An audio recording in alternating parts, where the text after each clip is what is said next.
Hey, good evening, Donna Nelson. Welcome to episode 50 of Rooted in Wisdom, a daily dose of Donna. Today, I am sharing with you a few of my insights on how to move out of progress and achievement fear.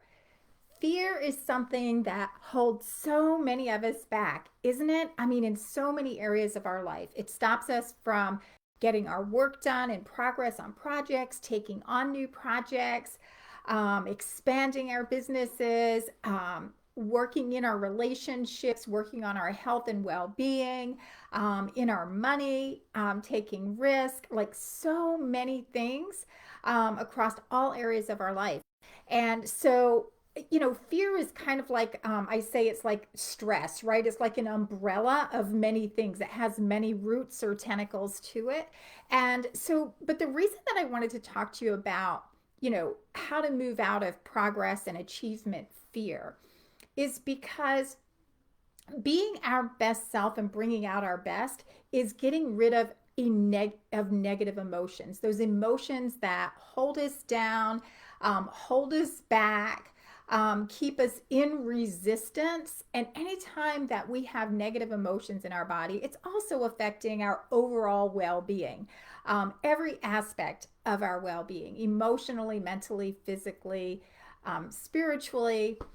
And so we want to address this particular area so that we can get rid of all of the negative emotions. So I'm going to share with you two strategies, two super easy ways to do this. So one of them I have been working on for a couple of weeks now on the daily. It's part of my new morning routine, and it's just been going so amazing. And so I want to share it with you, but package it with another tool that has helped me also, really in the same way, in taking action and getting out of this progress and achievement fear that I hear from so many. So I know this is a message that is going to support some of you, and I want to hear about it. But what happens when we get into this kind of like this internal stalemate, right? Of resistance, of not moving forward, not getting shit done that we know we need to get done, but yet we just keep avoiding or denying. Sometimes it can just be that we're in perfectionism mode, that we feel like the story we tell ourselves might be, I don't know enough, or I need more details, or after I get this out of the way, then my head will be clear, or, whatever those things are, right? I need more support, I need more resources, whatever it is. They're really just excuses. And you know that because that's why you feel the resistance, right? Because there's that inner knowing that's saying, yes, go for it, get it done, stop putting these things off. Um, and yet we don't, right? So why don't we? Why do we allow this fear to continue to reverberate in us and torture us when we could just get into action? So let me tell you. Let me just look at my notes here. I had some really good notes that I wanted to make sure that I share. So what happens when we develop fear of creating something new, reaching out maybe to a new client, a bigger contract, right? Or negotiating a contract, or even just expanding your team, right? That's a big risk because that's a financial obligation, and then there's all kinds of resources that come with that. Um, Doing any kind of thing new, it could even just be a new a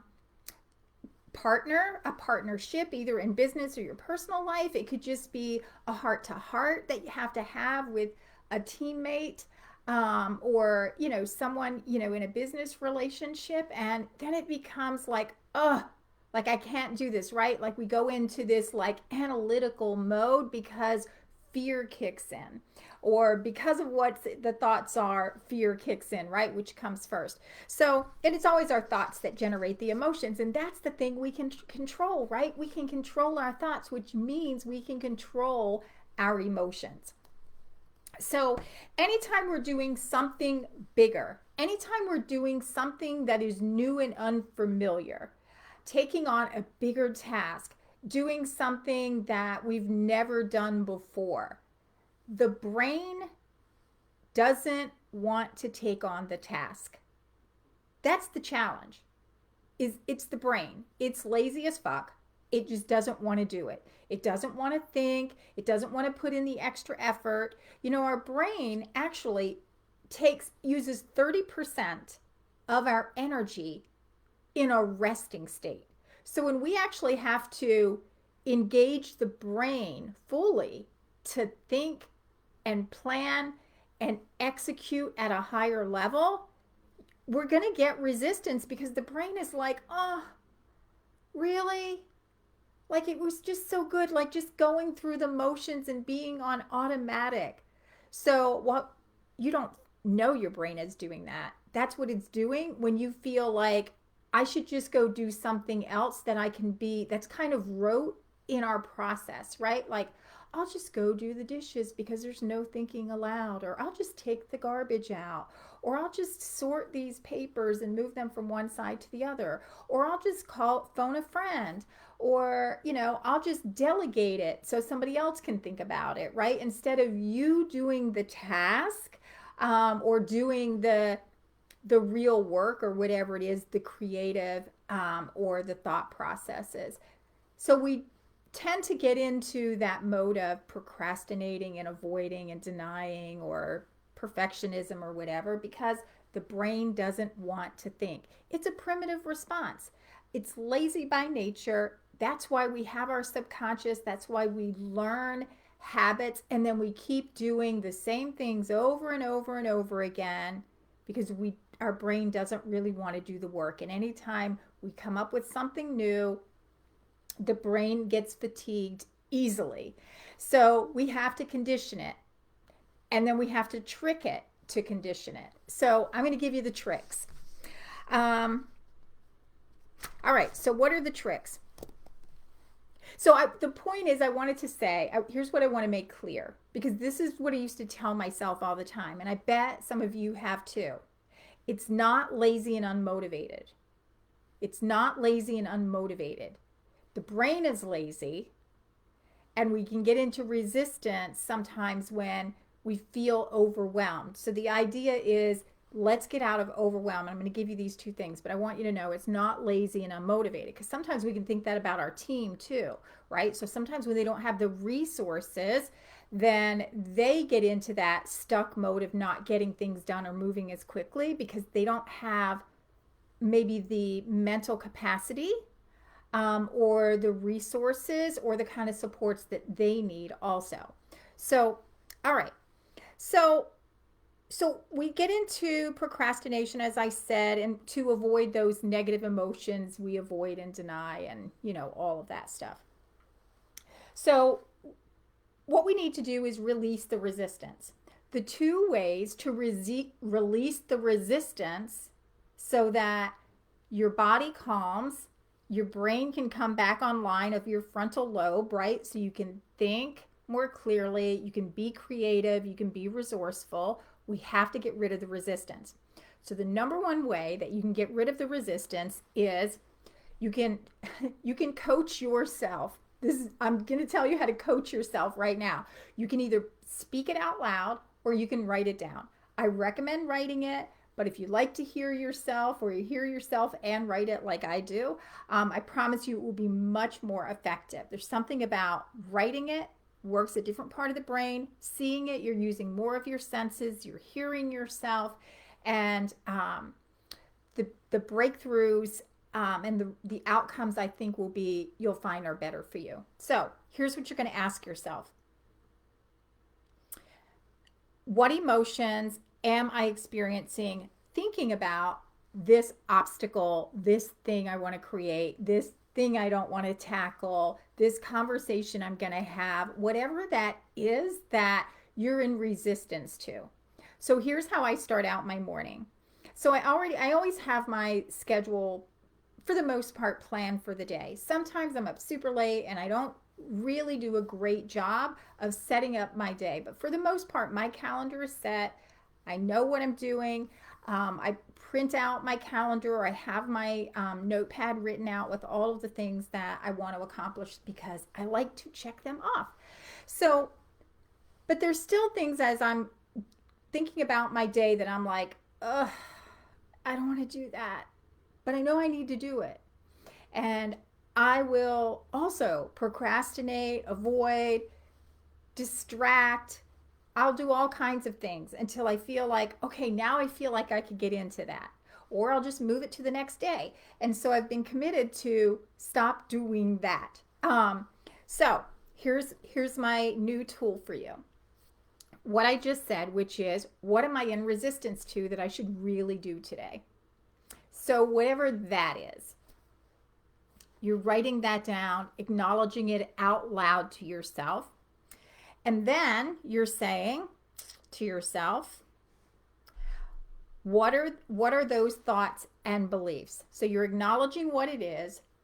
You're acknowledging what your truth is about them. What are the thoughts and beliefs that are, well, I want to say your current reality. I don't want to say your truth, your current reality. What are those thoughts and beliefs that are coming up about that? Oh, I don't feel like I have enough time, or I don't have whatever, right? Or, it's going to be too much, whatever it is, right? You're just writing down what thoughts and beliefs are coming up around it. And then, or it could be if you're getting ready to go into a bigger project, you might be like, oh, I don't want to feel that negative emotion, rejection, right? I don't want to, feel whatever, right? So your mind is coming up with these things, right? So you're writing down the stories that you're telling yourself, which are ultimately getting to the negative emotions, which is really driving the behavior or the lack of action.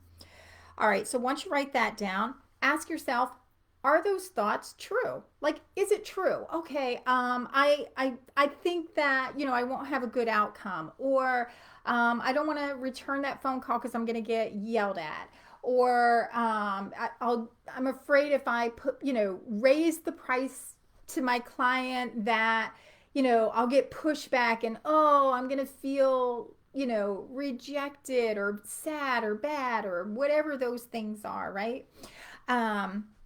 And again, we don't generally want to deal with those feelings. So somehow we feel like being in resistance and just in fear instead of all the other emotions that come with it is better. It's not. All right. And then, so you're assessing, are they true? Are those beliefs true? Well, they can't be true because you haven't done it yet. So you're projecting. All right, so I'm just telling you right now, they're not true, but you decide if they're true. Are they true? So don't worry about what the answer is. Just answer, are they true?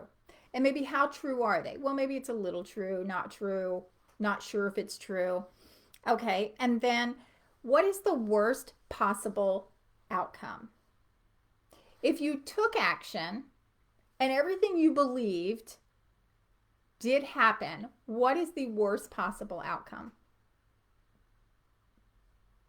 So maybe you have a big project that is due and you're like, oh, there's no way I can get this done today. Like, I want to get this done or make this amount of progress or whatever. And so you sit there and ruminate over it for half of the day or a half an hour instead of just getting into action. But what's the worst thing that's going to happen? Maybe you get half of it done, maybe 3/4, maybe what if you get all of it done, right?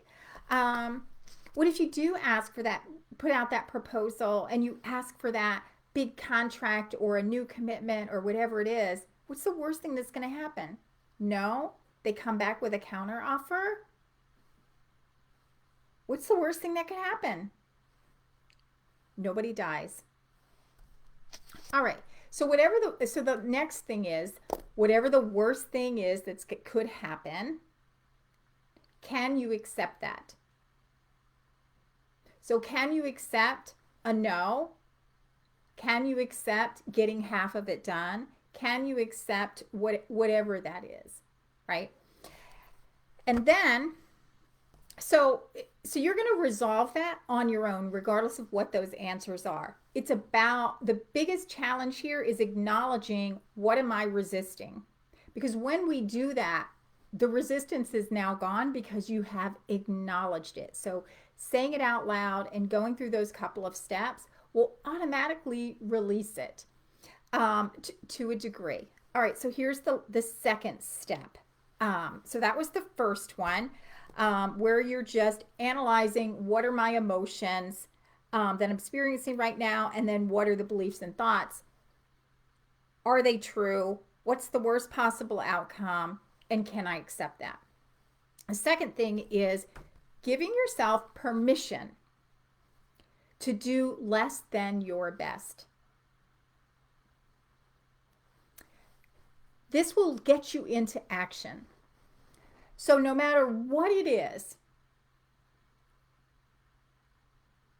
getting into action without having all that you need or feeling prepared will get you moving. And then you can adjust along the way. So when we have this pattern, if you're like me and you have a history of procrastinating, right? Because you need more details, or everything has to be perfect or in line, or you have to be in the mood, whatever it is, right? Just retraining your nervous system to get into action, even if it's half-assed action, is better than no action, simply because you are retraining your nervous system just to be in action. So that's a big step, but consciously giving yourself permission to do less than your best. This would be the time when I say it's okay to temporarily lower your standards. It is just to get you in action, and then you can course correct along the way. So it gets you to taking that first step. So those are the two things. Vinny, aren't you supposed to be doing something right now that starts with a T? So, yes, so those are the two things. There is another thing that I do in the morning on that first step, but it's a whole thing that I didn't want to do here because I know these two things alone will be supportive and get you to work through anything that you're procrastinating on. But the other thing that I do, and if you know how to do EFT tapping, that is the second part of the resistance. So whatever it is that I'm feeling resistance to, I will do tapping on those emotions and on those beliefs to help release them even more. So, but I know that if you go through asking yourself those questions and coaching yourself, that will help move you forward as well. But if you want some support on something that you've been really stuck on and you just aren't moving yourself on it, for whatever the reason is, feel free to message me, and I'll give you some more support around that. All right. So stop. What is my note here? Oh, basically you're surrendering to the anguish, right? Like that is what we're doing here. Surrendering to the anguish, shortening our time frames from being in this state of fear and in limbo and in resistance to getting things done and taking that next big step to whatever it is, in whatever area of life it is, so that we can stop living with those negative emotions and get into more productivity and be more effective as a leader and person in life when we don't have these things in our way, these negative emotions. All right, that's all I have to share for tonight. Hope that will help you move out of progress and achievement fear. All right, see you tomorrow.